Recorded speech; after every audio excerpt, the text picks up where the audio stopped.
오늘 이 시간에는 묵시가 없는 백성이라는 제목으로 말씀을 함께 나누기로 합니다. 저와 성도님들은 하나님의 값없는 은혜와 사랑으로 인하여서 예수님을 나의 구주로 고백하게 되었습니다.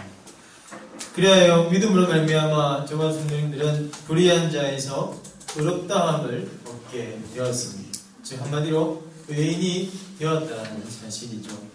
그리고 여기서 의인이 되었다는 것은 앞으로 저와 성도님들의 삶의 모습 역시 의인다운 모습으로 의인답게 이 땅 가운데서 생활하기를 원하시는 그 하나님의 뜻이 내포되어 있음을 의미합니다. 하지만 안타깝게도 우리가 생활하다 보면 이 하나님의 뜻을 온전히 실행하지 못할 때가 있습니다.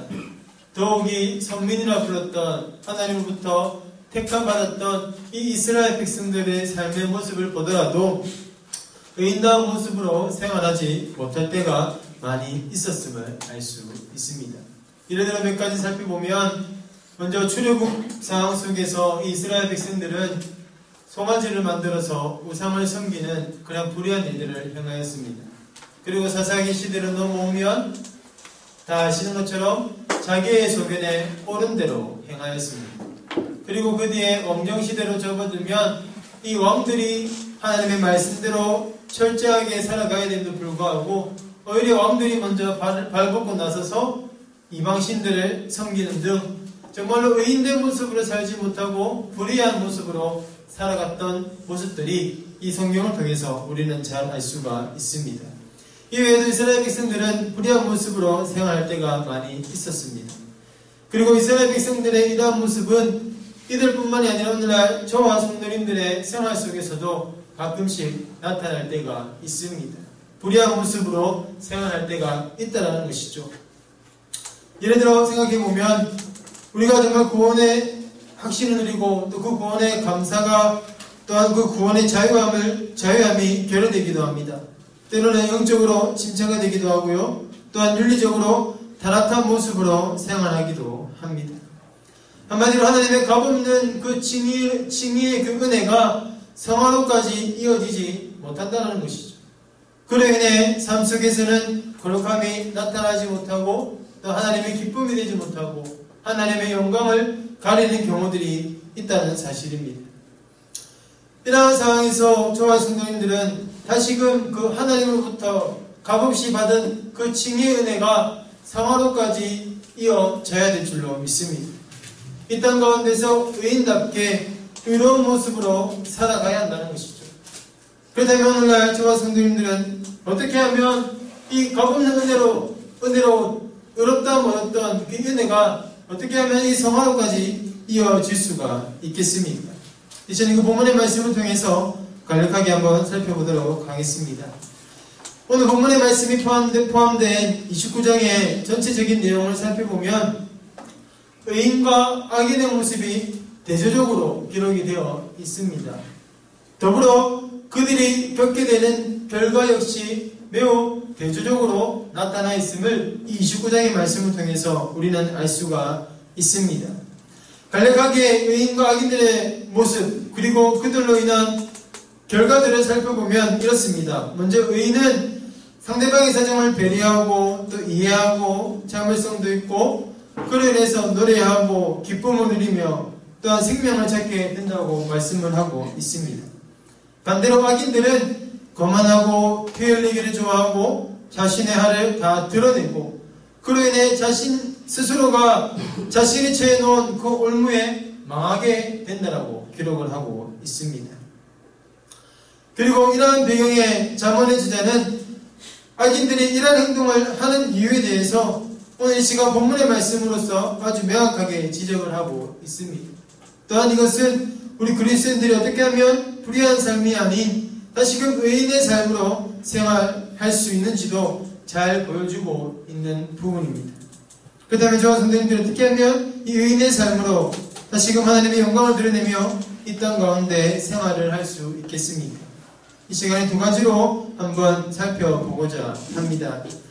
첫 번째로 우리가 다시금 의인의 삶으로 회복하기 위해서는 말씀의 기준으로 다시 회복해야 됩니다.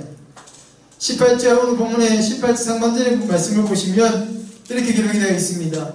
묵시가 없으면 백성이 방자에 행한다라고 기록하고 있습니다.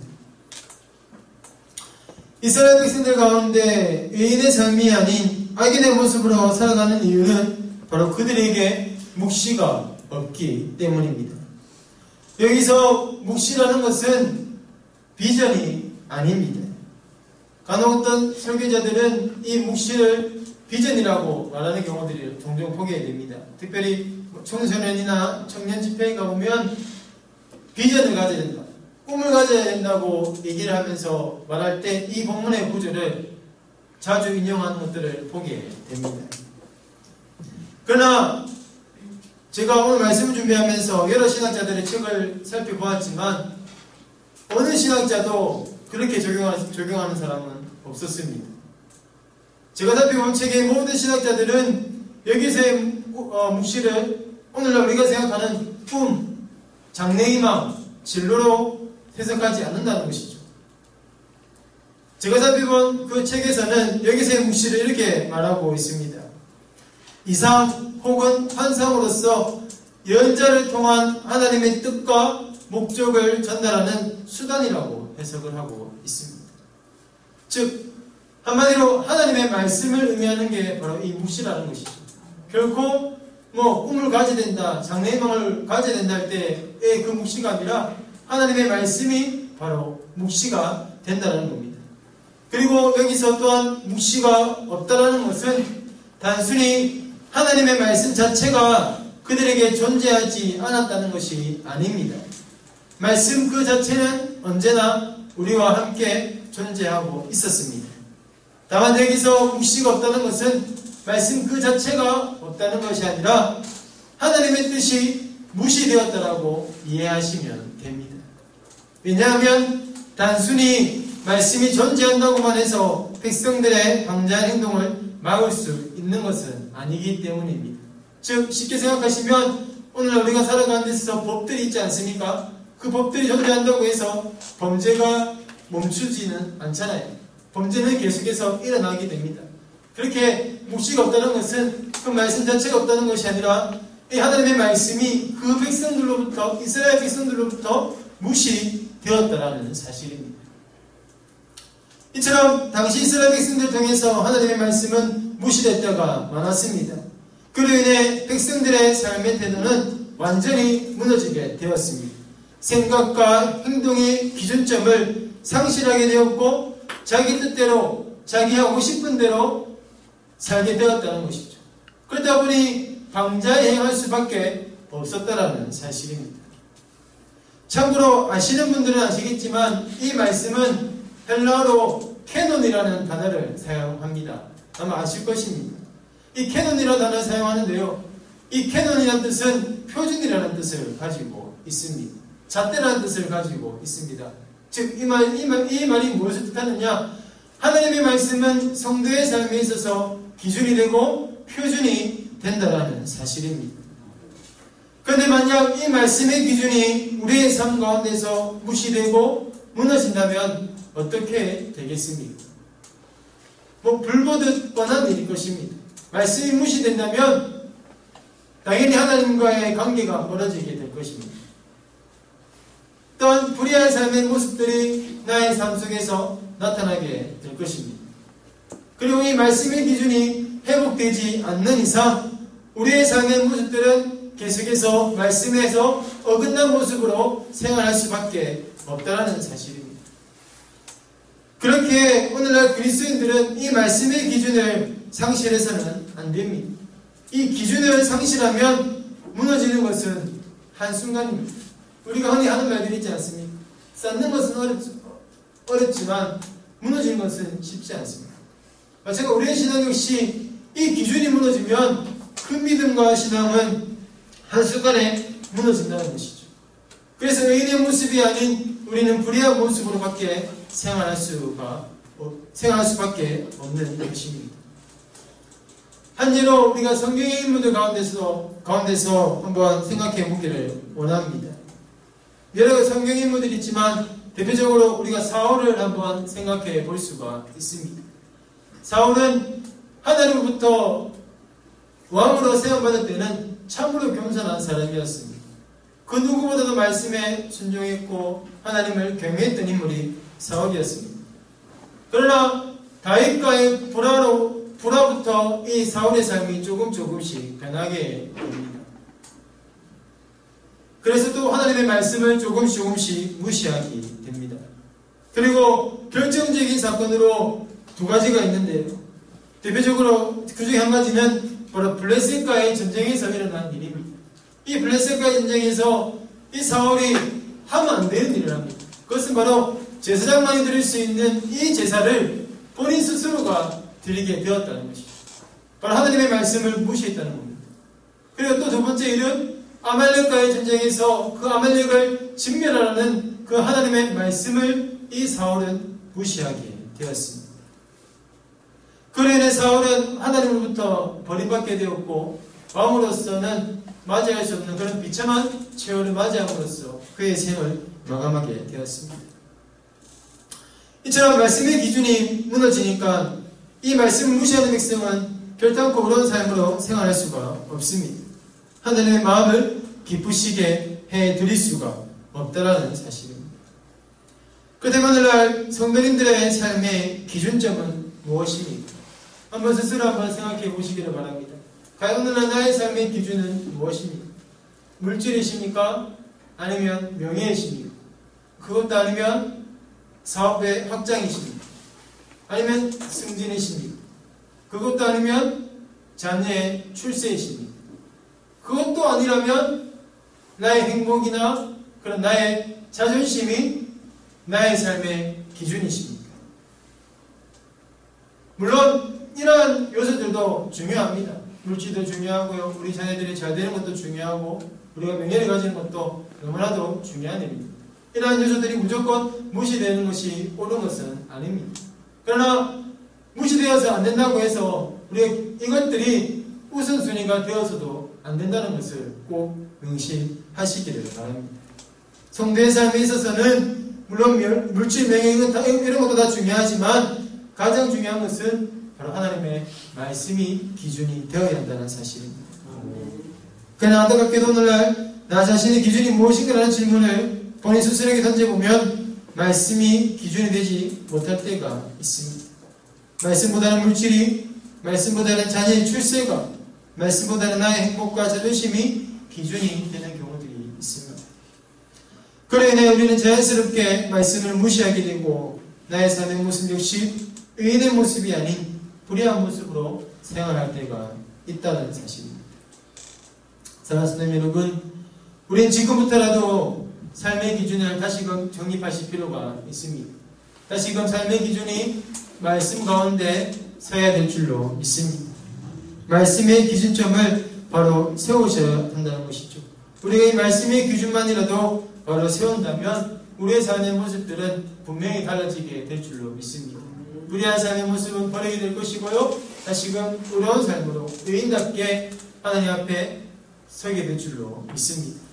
그렇게 앞으로 우리의 삶 가운데 또 생활하다 보시면 물질의 유혹도 올 때도 있을 것이고요. 또 자녀의 출세의 유혹, 승진의 유혹 등 여러 유혹들 속에서도 흔들리지 마시고 말씀을 나의 기준점으로 바로 세우시기를 바랍니다. 그래서 어떠한 상황에서도 하나님의 기쁨이 되시고 하나님의 영광을 드러내는 삶으로 생활할 수 있는 저와 성도님들 되시기를 바랍니다. 두 번째로 우리가 의인의 모습으로 다시금 살기 위해서는 바로 말씀을 지키는 자는 복이 있음을 확신하셔야 됩니다. 18절 하반절 말씀에 율법을 지키는 자는 복이 있다라고 말씀을 하고 있습니다. 앞서 29장의 내용을 설명하면서 의인과 악인의 결과에 대해서 말씀을 드렸습니다. 이 결과에 대해서 다시 한 번 더 이 한마디로 정의를 해본다면 이렇습니다. 의인은 복을 받습니다. 그러나 반대로 악인은 심판을 받게 됩니다. 그래서 자문의 저자는 18절 하반절을 통해서도 율법을 지키는 자는 복이 있다라고 기록을 하고 있습니다. 그리고 율법을 지키는 자는 복을 받는다라고 기록한 것은 이 자문뿐만이 아니라 성경 여러 곳곳에 동일하게 계속해서 반복적으로 말씀하고 있음을 아마 다들 잘 알고 계실 것입니다. 대표적으로 성도님들이 잘 아시는 시편 1편의 내용을 한번 떠올려 보시기를 바랍니다. 우리가 잘 아는 말씀이지 않습니까? 시편 1편의 내용을 떠올려 보시면 말씀을 지키는 자가 누리는 복에 대해서 이렇게 요약을 하고 있습니다. 그것은 바로 그가 하는 모든 일은 다 형통할 것이라고 말씀을 하고 있습니다. 그러나 반대로 악인이 받는 심판에 대해서는 이렇게 기록을 하고 있습니다. 악인들의 길은 망할 것이라고 말씀을 하고 있습니다.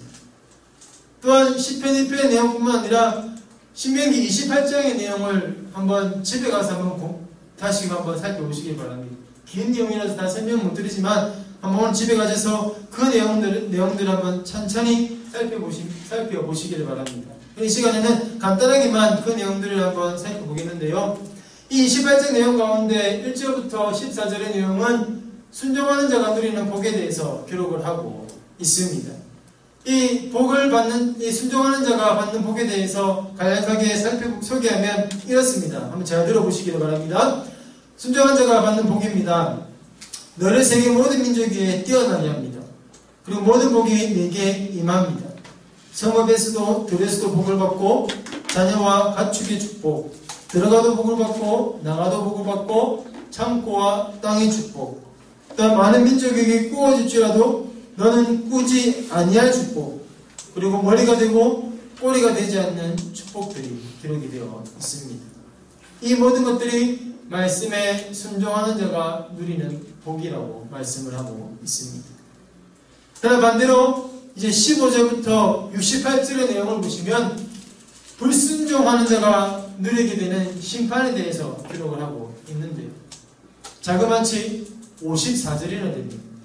이 54절이라는 강대한 분량을 할애하면서까지 이 신명기의 저자는 불순종이 얼만큼 심각한지를, 얼마나 큰 죄악인지를 이 방대한 분량을 통해서 우리에게 말씀해 주는데요. 너무 많아서 다 열거는 할 수 없지만 몇 가지만 말씀을 드리면 이렇습니다. 불순종하는 자가 누리는 심판은 바로 저주가 임하게 됩니다. 그리고 이 저주가 자녀들에게까지 영원히 임하게 되고요. 또한 파멸하게 되고 열매를 거두지 못하게 되고 육신의 질병, 그리고 꼬리가 되며 또 하나님께서는 멸하시기를 기뻐하신다라고 기록을 하고 있습니다.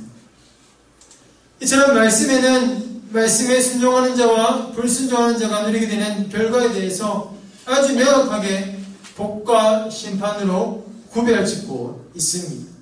순종으로 인해 잠깐의 고난이 있겠으나 최후의 결과는 언제나 축복해 주실 것이라고 하나님께서는 분명하기도 이 말씀을 통해 우리들에게 말씀해 주고 있다는 사실입니다. 그렇다면 이 시간 성도님들께 한번 질문을 하겠습니다. 저의 물음에 동의하신다면 크게, 작게 하셔도 좋고요. 크게 아멘으로 한번 화답해 주시면 감사하겠습니다. 질문하겠습니다. 정말로 말씀을 지키는 자는 정말로 복을 받습니까? 아멘. 네, 정말 작게 된다고 해서 너무 작게 하면 아닙니다. 다시 한번 묻겠습니다. 진짜로 말씀에 순종하면 복이 임한다는 것을 확신하십니까? 아멘. 네, 아멘. 성의 안 해도 될 것 같습니다. 조금만 더 하겠습니다. 정말로 이 말씀에 순종하면 우리는 복을 받게 될 줄로 믿습니다. 그런데 우리 성도님들과 달리 오늘날 그리스도인들 가운데서는 이 사실을, 이 약속의 말씀을 때로는 확신하지 못하고 살아가는 경우들이 종종 있는 것 같습니다. 설교 시간에는 이런 말 들으면 그래, 확신해야지, 믿어야지라는 마음이 생각이 들지만 또다시 교회를 벗어나 세상 속에 살아가다 보면 이 확신의 마음이 조금씩 희미해지고 또 때로는 심지어는 불신으로까지 이어지는 것을 종종 볼 때가 있습니다. 말씀보다는 지금의 눈앞에 보이는 세상적인 방법들을 더 신뢰할 때가 있다는 것이죠. 심지어는 이것이 부정한 방법임을 알고 있음에도 불구하고 이익을 위해서라면 부정한 방법 역시 사용할 때가 있다는 것입니다. 그로 인해 우리는 의인으로서의 모습이 아닌 불의한 자의 모습으로 죄를 지으며 악한 모습으로 생활한다는 것입니다. 물론 인간적인 생각으로는 이해 아닌 이해를 할 수도 있을 것입니다. 인간이기에 연약하지 않냐? 눈앞에 보이는 그 성공과 이익들을 어떻게 또 놓칠 수 있겠느냐? 어떻게 인간적인 생각으로는 이해 아닌 이해를 할 수도 있을 것입니다. 그러나 이런 모습은 사람은 이해해 줄 수 있을지 모르겠으나 우리 하나님은 결코 이해해 주시지 않습니다. 잘했다라고 칭찬해 주지 않는다는 것이죠. 불순종하면서까지 쌓아올린 그 성공과 이익들을 기뻐하지 않으십니다. 오히려 불의한 자라고, 오히려 불의한 모습이라고 말씀하신다는 것이죠. 하지만 반대로 하나님께서는 비록 말씀에 순종함으로써 지금 눈앞에 보이는 그 성공과 이익을 지금 당장은 놓친다고 할지라도 말씀에 순종하는 자를 원하십니다. 약속의 말씀을 믿고 지키는 자를 향해 잘했다라고 칭찬해 주신다는 것이죠. 이것이야말로 진정한 의인의 삶이라고 우리 하나님은 말씀해 주십니다. 그리고 우리 하나님은 우리가 당한 지금의 손해를 그냥 가만히 지켜만 보고 있지도 않으십니다. 하나님 스스로가 말씀하신 이 축복을 하나님의 때에 풍성하게 내려주신다는 것이죠. 지금 당장 손해본 것 이상으로 몇 배의 복으로 우리 하나님께서는 채워주신다는 사실입니다. 그렇게 오늘 저와 성도님들은 말씀에 순종하면 복이 임한다라는 이 말씀을 좀 확신하시기를 바랍니다. 세상 속에 살아가다가 조금 희미해질 것 같으면 다시 그 말씀을 보시고 그 말씀대로 살아가기를 힘쓰시기를 바랍니다. 그래서 어떠한 세상적인 방법과 부정한 방법의 유혹으로부터 벗어나시기를 바랍니다. 또한 말씀의 순종 가운데 고난을 받는다 할지라도 낙심하지 마시기를 바랍니다. 고난은 잠깐입니다. 그리고 고난 뒤에는 반드시 하나님께서 예배해 놓으신 그 축복들로 우리를 풍성케 하게 하실 줄로 믿습니다. 그러니 하나님의 축복의 약속을 언제나 신뢰하고 확신함으로써 의인의 모습으로 다시 하나님 앞에 설 수 있는 저와 성도님들 되시기를 바랍니다. 이제 말씀을 맺도록 하겠습니다. 오늘날 이 땅 가운데서 의인답게 살아가는 것은 힘든 일입니다. 그리고 쉬운 일은 아닌 것 같습니다. 그러나 우리가 힘들다고 해서 이 의인의 삶을 포기해서는 안 될 줄로 믿습니다. 또한 적당히 타협해서도 안 될 줄로 믿습니다.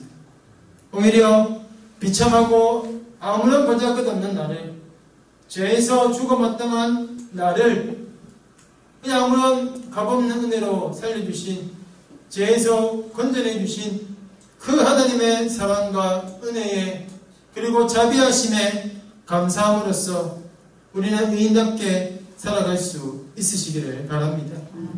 그러기 위해서는 말씀의 기준점이 무너지지 않도록 나의 삶의 기준을 말씀에 두시기를 바랍니다. 또한 말씀을 지키는 자는 복이 있음을 확신하심으로써 어떠한 유혹 속에서도 의인답게 사시기를 바랍니다. 그래야 하나님의 값없는 이 칭의의 은혜가 성화로까지 이어져서 정말 하나님을 기쁘시게 해드리는 하나님의 자리, 하나님의 이름을, 하나님의 영광을 이 땅 가운데 드러내며 살아갈 수 있는 우리 모든 한길교회 성도님들 되시기를 주님의 이름으로 소망합니다.